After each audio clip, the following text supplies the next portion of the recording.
All right. So here we are talking about SEO, search engine optimization, and thinking about how it is so cold and detached and robotic. And if that sounds like something that you've thought about before, you're going to want to stay tuned because I have Michaela here and she's going to talk to us about how we can add a little personality to our SEO and use it to optimize video, to optimize your website, and to really show up as your best self online so that you can actually get to the eyes you need to get to. Michaela, I'm going to get you to hop in here, tell people a little bit about yourself, why this topic is important to you, and why it ought to be important to them. So SEO is like a huge thing for me, and I found it's been like just increasingly more important as I've owned a business and like as I've worked for it. Like you start a service and you're like, this is important, and then you really get into it and you're like, wow, this is really important. um, but I've had three kids over the course of having my business, and the ability like having SEO as my main marketing method has extremely helped when I have to take off time for like the entire household gets a stomach bug, or I give birth.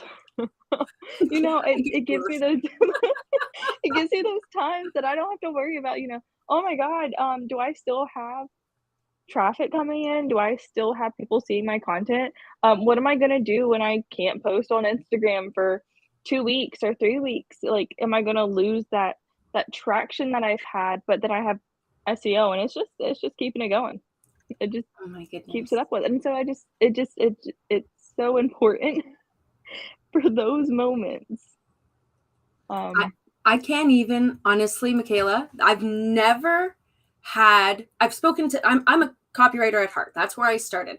And I've spoken to mhm, many SEO experts. Now, I infuse my copywriting with SEO, but I would not consider myself an SEO expert, right? Because this is what you do. This is mhm. your entire business is SEO. I have never heard someone say, on the event that I give birth, on the event that I give birth, people will still see the content that I've put out into the world. Now, I know that's a bit of a traumatic situation, but truly, you go on vacation, somebody gets sick, you just freaking don't feel like it. You need to unplug for a while. Yeah, I SEO mean, saves your life, almost literally. yeah, it does. Because I mean, how many times have you gotten up with your kids in the middle of the night and that's not in your game plan. You weren't like, "Man, I've got all this stuff I have to do tomorrow," but your kids come first. Like, if your two-year-old is, "I need mommy," "Alright, I got you, girl. I'm there for you." If that means we're gonna stay up till 3 a.m. watching Frozen because you have a monster on your wall, then we're gonna stay up till 3 a.m. watching Frozen, and then we're gonna go back to sleep, and you can sleep till 10, and I'll be very exhausted in the morning. Yeah, and then you may not want to do the reel or the live or the whatever, and Yeah, it's no, it's okay. And it's okay because you've worked that into your strategy. You've worked into that the is SEO. Love it. that's the goal. Like, I have the content plan, we have when it's gonna go live. I know that I have this content ready to be published. It's going to be indexed by Google. I have content that is already performing well on Google and bringing people to my site. So I'm not stressed. That's I learned huge. a long time ago that Instagram was not for me. But I think right as soon as I got on Instagram is when they started introducing reels, and I was like, "Oh, well, darn it, I'm a writer. I am not. This right here is the most for video. Not big on video, but I can write all day long. So, play to your strengths. Yeah, yeah, Play to what you can absolutely. do. And that's what's really important, right? Like to make sure that you're leaning into what feels aligned to you. And no matter what, I mean, this is coming from my end, like your marketing strategy. People will tell you you need videos, you need to do this, you need to, there is no need.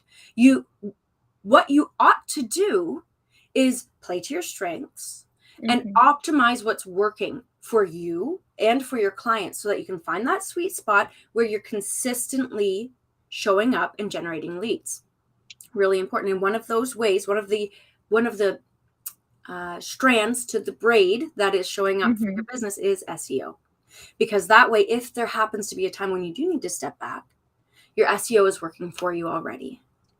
It is, and I mean, of course, there's different levels of SEO. So, you have your technical SEO, you have your content SEO, and then you have your off-page SEO, it's other places on the internet that affect how your content is performing and how your website's performing. And I don't I know technical SEO, but I don't do it personally. I know my website's optimized, and that's about as much as I go. And I do content SEO, and the reason I do it like that is because we have a blog post and it's SEO optimized, so Google's finding it. I'm getting traffic from Google. But after this week long of, dealing with kids sick, or say we started school, or I'm getting back from vacation, I have content on my website. So if I do need an Instagram post, I had this blog post scheduled and posted, and I can just go back to that blog post and pull back from it. I can repurpose it.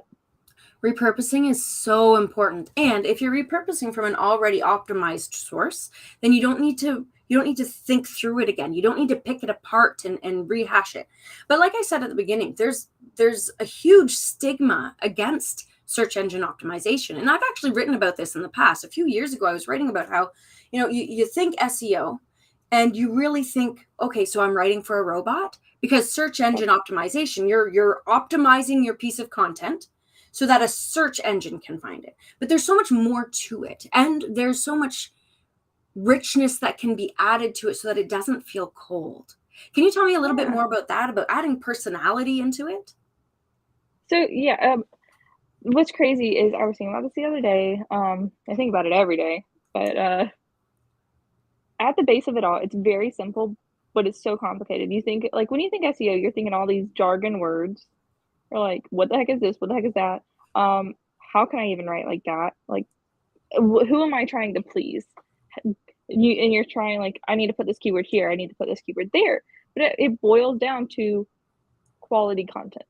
Quality content for your audience. So, keep in mind SEO best practices. Keep it there. We need those.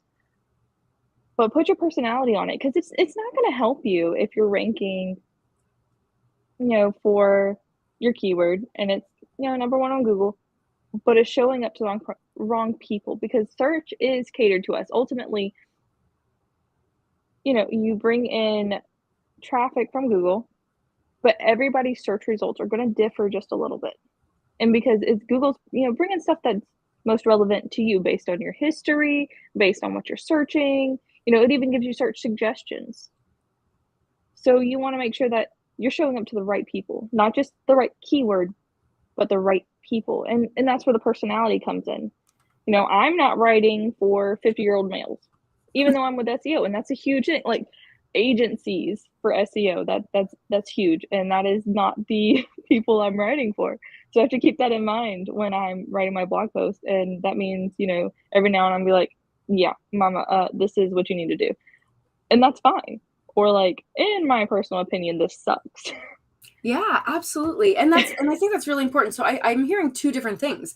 I'm hearing that search engines like Google have an algorithm for you based on your history, based on your interactions with it. And a lot of people don't remember that. We think algorithm and we think social media, right? We think, oh, the Facebook algorithm or whatever. But Google does too. Google has an algorithm based just for you. And all of those things come into play. And so the second part of that is what you said, writing for people, remembering who you're writing for. So while you're writing for a search engine because you want it to pick out key things, you're also writing for people. So when what words are they using? Understanding who your ideal, what was the word that I heard? I attended a big event this last week, and they used right fit audience. What does your right fit audience search for when they're on Google? Right? Like, you need to think about that. You need to really get into their minds. But then you also need to speak like yourself, because if they click on something because it popped up, because you did your work, you aligned it with your right fit audience, you aligned it with the search engine, and then it sounds choppy and robotic, they're not going to read through. So what was the point in the first place? Yeah, and they're not. Then most readers are going to read about 3 blog posts before they buy. If you can't even get them to go to the second, how are you going to get them to go to the third? They're not making it through the first. Yeah, that's what we're seeing most, is you go in there and you're like, oh, this title really caught my eye because it's been optimized, it's been on the top of my list, whatever. You start reading and you're like, what is this? Why would they bother? Why would they bother even scanning through?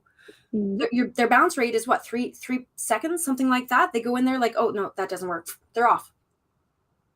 So you can understand a lot by looking at your analytics of what is working and what is not working, because we all have that blog post, if we have a blog, that we woke up one morning, we're like, I got to write about this, and you put a little bit more sass or a little bit more personality into it, because Yeah. you're like, I want to talk about it, but I'm not fully feeling this right now. And you'll notice that even if I might get a little bit less traffic, people are staying longer. That's it. They're reading it. They're clicking through more often. They're getting to the bottom where, you've worked hard to put your call to action or your offer or your lead magnet. And we can work with that. Yes. This past week, I removed, or actually it was this past month, I removed a blog post from my website that was getting 30,000 people each year. Go just on. visiting it. I like the way the story starts. I'm already here. And the problem was, so I put this on my website at the very beginning of, kind of like my journey. And at the time, it was relevant because I used to offer Pinterest services, but I wasn't converting for Pinterest. It was converting for an affiliate program. They shut down the affiliate program not too long ago, so it ultimately stopped bringing any money in. It wasn't bringing a lot in to begin with. Yeah. It was just bringing traffic. They weren't converting to my lead magnet. It was very formal, it was not something I typically talk about anymore. So it really had no space on my website. It had no space for my audience. It did not fit them. So I took it off. And because I took it off, my other stuff, because I still have that SEO content coming out and stuff that actually speaks to my audience, my other stuff started performing better because I took off the stuff that doesn't relate to my audience. And so even though I have 30,000 less, like I'm going to expect 30,000 less people to go to my website this upcoming year, I will probably have more conversions for my lead magnet. My lead magnet conversion, my pop-up, went up by 10% over the past month. Because the people seeing it are the people who actually want to do it, not just people who are on my website because they found me on Google. Like they're people who found me on Google and have interest in SEO. They were the right fit. They weren't just they were my right fit. That's it. I love that. And what I refer to this as when it comes to like your strategy and putting things out there when we're doing your content audit is weeding. We're weeding your content. We're weeding how you're showing up. Because just like in your garden, here's a great example actually. So I grow lots of tomatoes. I have tomatoes coming out of my ears. Like they're all over the place. But I also grow morning glories. But the morning glories are at the front of the house. The tomatoes are at the back. Now, every once in a while, the seeds spread. And I get a morning glory growing in my garden. Is it beautiful? Yes, it's beautiful. Just like I'm sure that your affiliate blog was lovely. But the problem is, if I leave it there, it will choke out my tomatoes. It will wrap around them and they will be no more. 100%. It'll have pretty flowers, but my tomatoes will die. I will have no tomatoes to eat. This is a problem. So I need to weed that out. It is now a weed. It's beautiful in the front, not beautiful right here. So I have to take that out in order for my other things to thrive. And that's what we're doing with your content. That's what we're doing when we're looking at the analytics and the SEO, when we're placing this in strategically to make sure that it all thrives where it's meant to thrive, that you're not having any suckers, so to speak. You do that with tomato plants too, as you take the suckers off, they grow. Yeah. Right? So it's gardening. I'm telling you, gardening and marketing are like married. They really are. They really are. So yes, that's what I'm hearing you saying. It's all about weeding out the stuff that's not working and really using the stuff that is in a way that makes sense. So that said, we talk about how you're doing that on your back end, but what about like the prevalence of visiting sites that are great? Like they're what, on page 1 of Google? Awesome. That's what we want, right? Everybody wants to be on page 1 of Google. But you click on it and it's not working. Like you're like, What? Yeah, tomatoes. What even is happening here? How do you, as an expert, go in there and help these companies fix what's not working? So a lot of what I do is, is content wise, and you see a lot of stuff that people are just trying to overcomplicate. So it's just not, your audience can't comprehend it. You're trying to talk to another expert. And people, if you're the expert, they're coming to you for you to put it in a way that they understand. And, SEO is specifically one of those. It's very complicated. But I mean, there's other things too. I mean, even motherhood, when people are explaining gentle parenting or sleep, because there are a lot of sleep consultants out there, it can get a little bit too complicated. And we're like, well, we came here to find a solution for our problem, but I feel more confused. Mm-hmm. Or they put too much in their content for us to pull what we need. Like it's not necessarily complicated, but we can't find our answer anymore. Because or have you ever gone to a recipe to find a food recipe on Pinterest and you click through, you're on the website, they have this huge rundown and then the recipe's at the bottom. Or it's somewhere in the middle and you can't quite find it anymore. Mm-hmm. And And you you're like, now I know don't all know about how to how cook they were my brought up chicken. in the old country and how they're great. Yeah, you've got their whole life story, Yeah. and you're like, yeah, but I just wanted cabbage rolls, okay? Yeah, and That's cabbage. they're doing this because they feel like, so one, typically their revenue is from ads, and the longer their content, the more likely somebody's going to read through it and find ads. But they've been told that the more content they have, the better it is for SEO, or they need to do it a certain way, which is simply not true. Of course, there's way to help, but one of my clients' highest converting blog posts is around 570 words long. That's not a lot. That is, I believe, a 2 to 3 minute read. If that. Um, yeah, like, if that. It's very simple, it's straight to the point, it tells you pretty much, it answers the problem in the first paragraph. And last year, she made 12 grand from it. Nice. I like that. Yeah, so I mean, you don't need a 3,000 word blog post. You don't need to put your recipe at the bottom. Give your audience what they need, and they're gonna trust you. They're gonna trust you even further, and they're gonna be able to understand and actually be able to read. And I mean, there's a whole bunch more issues, like actually making sure your content is readable, like your text size is accurate. You don't want to make it too small. You don't want to make it it too, like, the contrast is too close together where you can't physically, like, actually see it. Yeah. And there's a few different things like that. Like, you want to make sure you're putting your all image descriptions. You might want to make your content accessible, but it's the actual what's contained in the content as well. Be smart about it. And so this is the Yeah, be smart about integration it. between creating content like blogs. Mhm. And I'm going to stick with blogs here because I think that's a really great place to kind of hunker down on understanding how SEO works within the context of your website. So you're creating content in blog form, and you want to make sure that it's search engine optimized. But then you Mhm. also, and this is where I will say this until I'm blue in the face, you also want to copyright it. And that's where we're talking about being concise, being clear, Mhm. having a call to action, and just taking people on the journey that they need so that they can at the end be like, that's the one. And no fluff. It's real. I have the book here somewhere. It's White and Strunk's goodness gracious. Rules of something, some writing rule book. I Mhm. have it here. I should be able to access it. I'll bet you it's behind me. Ha. William Strunk and E.B. White, The Elements of Style. Rule number 17, I will tell you because I know it by heart, is omit needless words. That's It it. You gotta it do is it. very accurate. It's very accurate. I mean, a lot of it comes from, all right, so you go to this website, you go to this SEO website, and they're like, you need to do this, this, this, and this to get your content ranking for your blog post to rank.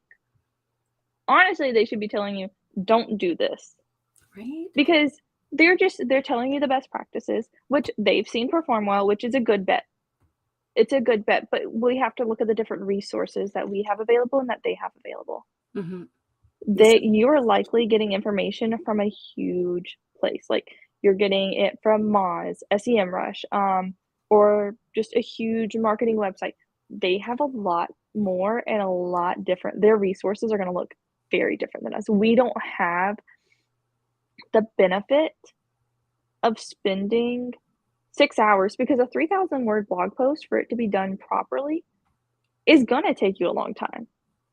Like 3,000 words is a lot. It is. And I that's just not never realistic suggest for writing us. that much. No, but if you go and you look up the, like, blogging statistics, they're gonna say, 3,000 words gets the most backlinks, which is great for off-page SEO. If you're working on off-page SEO, you're gonna be attracted to that, "Oh, backlinks, that's nice." And, other people are gonna be finding my content, but nobody's actually like, people are gonna link back to it, but nobody's gonna read it. It's not gonna be your best converting blog post, This is and really that's what we need important. to focus on, is those best converting. We need best converting. We don't need backlinks can come later. We can actually work on those, but we need that conversion. We need to see our ROI. They have budget. They have, they're willing to spend a couple thousand a month, um, working on backlinking and paying somebody to spend 6 hours on a blog post, and And they've that's been just doing a it for fraction years. of their marketing budget, right? And I think this is a Yeah. really key part of what people need to understand when they're coming into the marketing world, when they're investing in their, and when I say investing, I mean, yes, money, but also time and energy, because it all adds up. So it's really important to understand that you're getting the right information for you, that it's personalized to where Mhm. you are in your business based on your resources, and that's your business, that's your resources in business and in life, because remember that we still need to live our lives as well. So it's important that Yeah. you're getting the right information customized to you. Now, we don't have very much time, Michaela, and we could probably continue talking, especially I since could talk about this I'm all going day. to ask, right? I feel like we could just keep going, and it wouldn't stop being of utmost value Mhm. to everyone here participating. So what I'm going to do is I'm going to ask you one more question to see if we can get an overview of a topic that I think will be really interesting to our listeners, and that is the SEO tied with video, because we are hearing this constantly, that shorts and even long videos on YouTube, longer videos, they're really getting a lot of traction. People are going to see it, and of course we need to tie SEO to that.